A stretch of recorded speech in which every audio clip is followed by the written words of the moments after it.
Hello, my name is Jack Blade. Welcome to my channel, welcome back to my channel. Today we're doing a tips and tricks videos in Satisfactory. And as you can see, we are doing a mod list. And that's the thing, like I've been doing a few like mod review videos, and I did a video talking about like how to use the mod loader and or mod manager and like all that kind of stuff. But I also felt like a lot of people were asking if you were playing modded or are you going to play modded. Which mods are you going to be using or anything like that. So I figured I would make a video with the mod list, and on top of that, the mod list I will basically export it and I will put it as a file in the Google Drive folder that you can find in my Discord. On top of that, all of the mods will be linked in the description. So you will be able to find the mods and build and take what you want out of it. Now, let's start a new game so that we can look at what the game looks like with the mods, and we'll go through the mod list. Okay? With that said, let's get into it. So here we are in a desolate dune desert in a completely new world. And what does our build menu look like? So you can notice at number 1, we start with the Blueprint Designer Mark 1 unlocked, and it only costs a leaf to build. So that's one thing that we start with that I've added in through a mod. I've also have 2 different space elevators and everything like that. And let's see here, everything looks normal, And here you can see wall holes and conveyor wall hole hood. That is because that's another mod that we've put in there. We got the storage container. We have roads because we have the road builder mod. And we have doors that you can place anywhere. And then we have a ton of different decorations that we can place. So, with that, we kind of start. We started completely empty here. I've skipped the tutorial, so it's a little bit weird. But yeah, that might be because of the mods. But generally, the starting experience kind of looks the same. Oh, let's not piss that off. But we do exactly the same thing as normal. We have to go and hunt down our beasties to clear out like some nodes so we can get the iron we need so that we can start the game. And that's just like any other part of this. So while we're building up, let's jump on over and actually look at the mod list so that you guys are as clued into this as I am. Alright, let's start at the top and go down. So first of all, we have an additional 500 slots total, so it's 50 first in tier 2. Then in tier 4 you get another 100, in tier 6 you get another 150, and then tier 8 another 200. And that essentially like makes it an actual progression to get those extra like big bunches of what's it called? Inventory slots. So that's a very big thing that doesn't like change a lot, but it does give you like a lot of space to work with in terms of your inventory. Then Blueprint's extension or Blueprint Plus, which adds an additional number of Blueprint designers. As you can see here on the picture, that it is like the leftmost one being the vanilla, the rightmost one being the largest. And these all use like vanilla system or the vanilla code. So it's not that it can, like you can make blueprints with these and then use those blueprints in a vanilla world, and it's gonna work as long as there's not any modded blocks in the blueprint, because that's a different thing entirely. So this one I feel is really, really important, especially when you're playing modded, when things tend to get a lot bigger, a lot faster. This one saves a lot of time as well, because you can smash down entire factories, not just the, okay, I can make the starter stuff here, I can make like a small amount of this. Like you can smack down an entire like, okay, we're making heavy modular frames in one click, and to a significant amount as well. So I feel like this is a really good mod for like a vanilla plus playthrough. And then, of course, we have the road tool, which is by Aquila Industrial, which is really, really good. Like I did a mod review on this And I think that once you know how railways work and the splines work in the game, and you kind of have a feeling for that, you will be able to very effectively utilize this to make easy to build like large roads that you can move around the world. And if you combine it with the railroads, you can also have an easy to place like outline for where you're gonna place your railroads, and then you can remove the roads and keep the railroads and have a railroad network as well. Then we have fluid extras, which is extra junctions for your fluids. So you have the 60 degree, like a Y junction, you have 45 degree junction, so that you can easily split off in a 45 degree without like having to mess around with exploits and stuff. And then you have a 90 degree junction pack where instead of having to use a full on like cross junction, you can actually just like split off one. So these are a lot of this is for like visual like quality. And then you have like mini water extractors for like very, very small. You have fluid packers that simplify a lot of stuff when it comes to packaging. That's like a really, really nice, or rather it also like is mini, like smaller. So these are really, really nice to have as additions. And then we have that early free blueprint designer by Alejandro. And what we're looking at here is literally just like give you the vanilla like first level of a like blueprint designer. It's just gonna cost you a leaf to build, so you're gonna have blueprints very, very early on in the game, which I think is also super important. If you've already finished the game, I think that the ability to utilize blueprints and import blueprints to use in the game from the get-go is super, super important. And then I have faster manual crafting, which allows you to speed up crafting incrementally. So the longer you craft, the faster it goes, and you can configure this in the main menu. So if you want to, you can see examples in the mod list or in the mod page of how this works. But essentially, I've set it so that the maximum speed is 30 times crafting speed.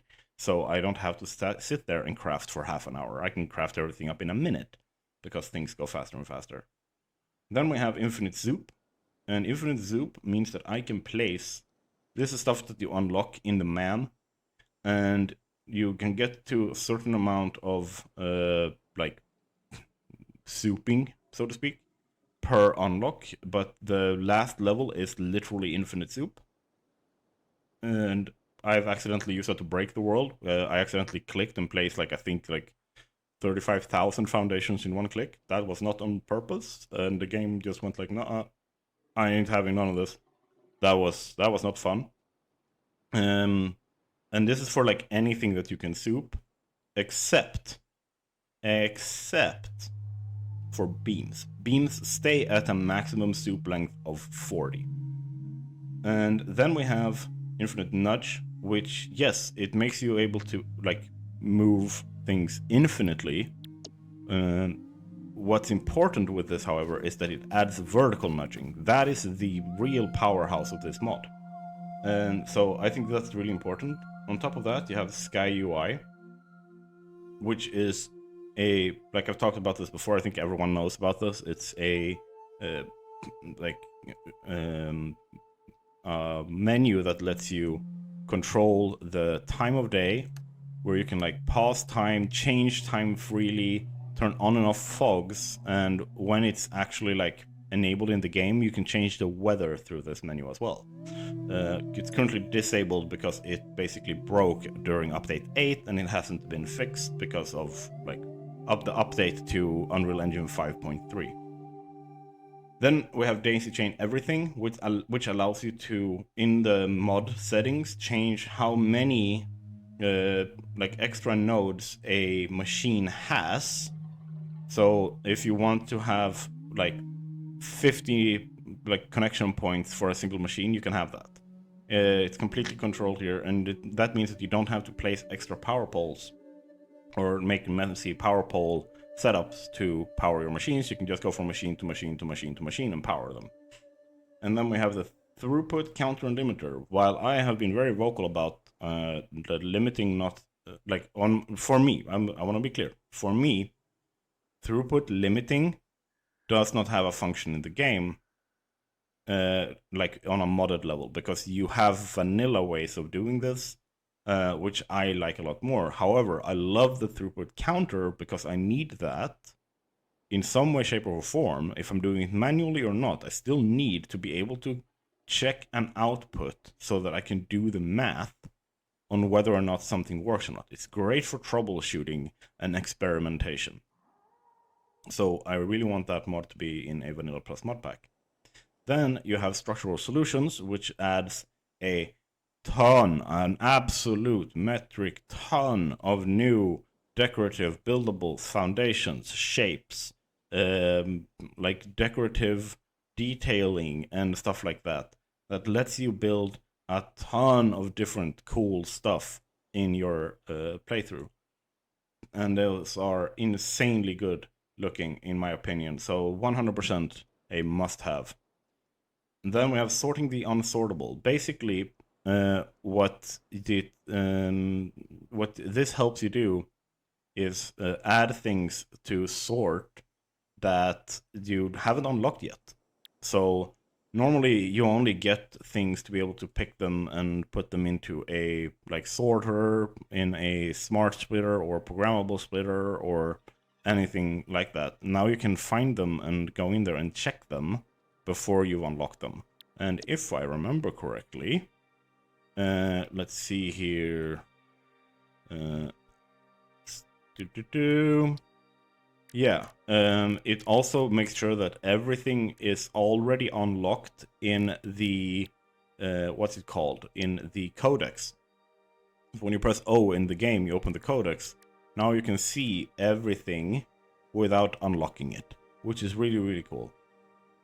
Then you have the continuous space elevator, which is the secondary space elevator that I showed. And this one basically makes it so that you have to continuously put in items into your space elevator to be able to